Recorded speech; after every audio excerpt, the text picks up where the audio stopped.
Hello, Bachcho.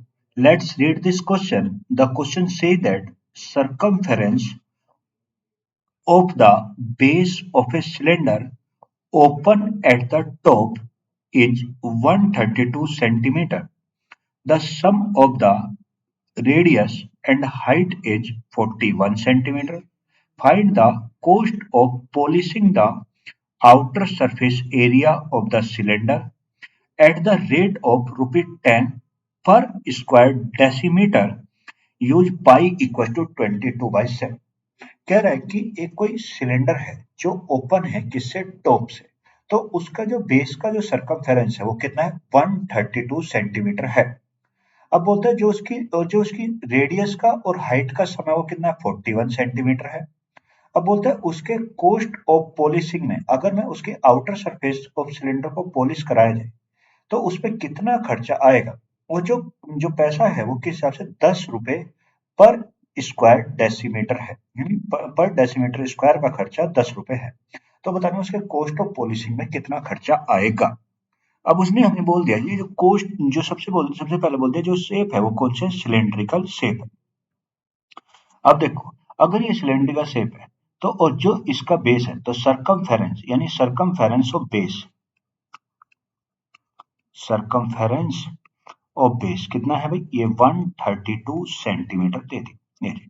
तो अगर इसकी फिगर बनाए तो इसकी फिगर कुछ यही बनेगी। ये मेरा कोई सिलेंडर है और ये अब देखो इसका जो सिलेंडर है इसका जो बेस है बेस इसका किस टाइप का सर्कुलर बेस है ये।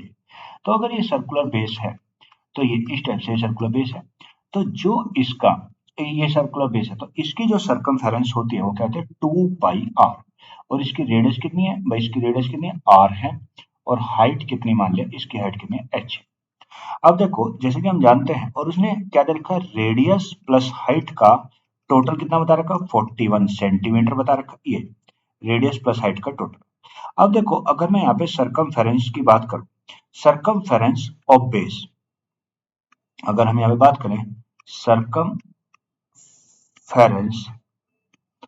ऑफ बेस तो अगर यहाँ पे निकाले वो कितनी होती है 2 पाई आर होती है 2 पाई आर। तो यहाँ पे अगर वैल्यू पुट की जाए और आर की वैल्यू निकाली जाए तो अगर 2 × पाई कितना 22/7 और इंटू आर और ये कितना 132। तो 2 से कट गया 2 छिक 12 बच गया 1 2 छिक 12 22 से कट गया 22 से 66। तो ये 7 के डिवाइड में इधर आएगा मल्टीप्लाई तो आर की वैल्यू कितनी है 21 सेंटीमीटर आ गई। आर की वैल्यू कितनी 21 सेंटीमीटर। तो यानी जो मेरी रेडियस रही होगी जो मेरी उसकी रेडियस रही होगी सर्कुलर सिलेंडर की वो कितनी रही 21 सेंटीमीटर रही होगी। तो सबसे पहले तो मैंने ये निकाला। उसने हमें दूसरी कंडीशन एक और दे रखी क्या उसने हमें दे रखा कि जो आर प्लस एच का जो टोटल है वो कितना है 41 है। आर प्लस एच का टोटल कितना 41। तो अगर आर मेरा 21 है तो एच भी निकल जाएगा 21 प्लस एच इक्वल टू 41। तो एच का मान कितना 41 माइनस 21 तो एच आ गया कितना 20 सेंटीमीटर। अब देखो मैंने रेडियस भी निकाल लिया और हाइट भी निकाल रेडियस भी आ गया हाइट। अब उसने हमें बोला क्या कि cost of polishing the outer surface. अब देखो ये जो सिलेंड्रिकल टैंक है ये सिर्फ ऊपर से ओपन है। तो जो इसका टोटल एरिया होगा जो टोटल एरिया जो पेंट होना होगा total area area to be paint to be paint जो इसमें टोटल एरिया बनेगा पेंट के लायक वो कौन सा होगा। एक तो इसका कर्व सरफेस एरिया होगा यानी 2 पाई आर एच होगा plus area of the base यानी पाई आर स्क्वायर होगा। तो अगर हम इसे कॉमन ले तो कितना हो जाएगा भाई ये आ जाएगा इसमें पाई आर कॉमन आ जाएगा पाई आर और क्या बचेगा 2h प्लस आर। यानी मुझे इतने एरिया को क्या करना है पेंट करना है।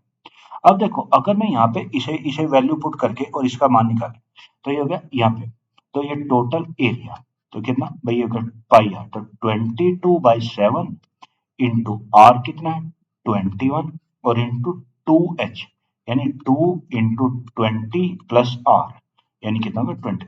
तो 20 दूनी 40 40 और 20 61 हो गया 61 इंटू अब ये 7 से 21 घट गया 3 तो आएगा 22 और इंटू कितना 3। तो अगर मैं 22 की प्रोडक्ट अगर मैं यहाँ पे 22 × 3 और इंटू 61 करें तो ये कितना आएगा 4026 ये 4026 और क्या होगा सेंटीमीटर स्क्वायर। यानी जो मेरा एरिया होगा पॉलिश करने वाला कितना है 4026 सेंटीमीटर स्क्वायर होगा। ये तो मेरा पार्ट। बट अब उसने ये नहीं पूछा, उसने पूछा कॉस्ट। अब देखो उसने हमें यहाँ पे जो कॉस्ट दे रखी है वो किस में दे रखी है, उसने बोला 10 रुपए पर डेसीमीटर स्क्वायर, यानी उसने जो बोल रखा है यहाँ पे डेसीमीटर स्क्वायर में बोल रखा है, यानी 1 डेसीमीटर स्क्वायर 1 DM स्क्वायर की जो कॉस्ट है वो 10 रुपए है। पर हमने जो निकाला वो तो सेंटीमीटर स्क्वायर में निकाला। तो सबसे पहले मुझे सेंटीमीटर स्क्वायर को डेसीमीटर स्क्वायर में लेके जाना पड़ेगा। अब हमें पता है कि अगर मुझे डेसीमीटर स्क्वायर से सेंटीमीटर स्क्वायर में जाना होता है तो मैं उसे किससे डिवाइड कर देता हूँ, 100 से डिवाइड कर देता हूँ। मतलब अगर मुझे डेसीमीटर स्क्वायर से सेंटीमीटर स्क्वायर से डेसीमीटर सॉरी सेंटीमीटर स्क्वायर से डेसीमीटर स्क्वायर में जाना होता है तो मैं उसे किससे डिवाइड करता हूँ, 100 से डिवाइड कर देता हूँ। तो यानी अगर मैं ये मेरा था 4026 सेंटीमीटर स्क्वायर, तो इसे डेसीमीटर में कन्वर्ट कर स्क्वायर में, तो इसे 100 से डिवाइड करता हूँ। तो अगर डिवाइडेड बाय 100 तो ये कितना आ गया 402, इसे ऐसे लिखें 4026, ये लिखा है 4026 नहीं 40.26, या 40.26 और क्या डेसीमीटर स्क्वायर, यानी मैंने इसे डेसीमीटर स्क्वायर में कन्वर्ट कर दिया। अब देखो एक डेसीमीटर स्क्वायर का खर्च है 10 रुपए, तो टोटल जो खर्च टोटल कॉस्ट पड़ेगी उसे को टोटल कॉस्ट वो कितनी पड़ेगी 40.26 और इंटू कितना 10, तो कितना होगा 402.6 रुपये, यानी जो उस पर टोटल खर्चा आएगा, जो टोटल कॉस्ट पड़ेगी वो कितनी पड़ेगी 4026 अब 402.6 रुपी आएगा। So the answer of this question is 4026 402.6 rupees. I hope you will understand it. Thank you and best of luck.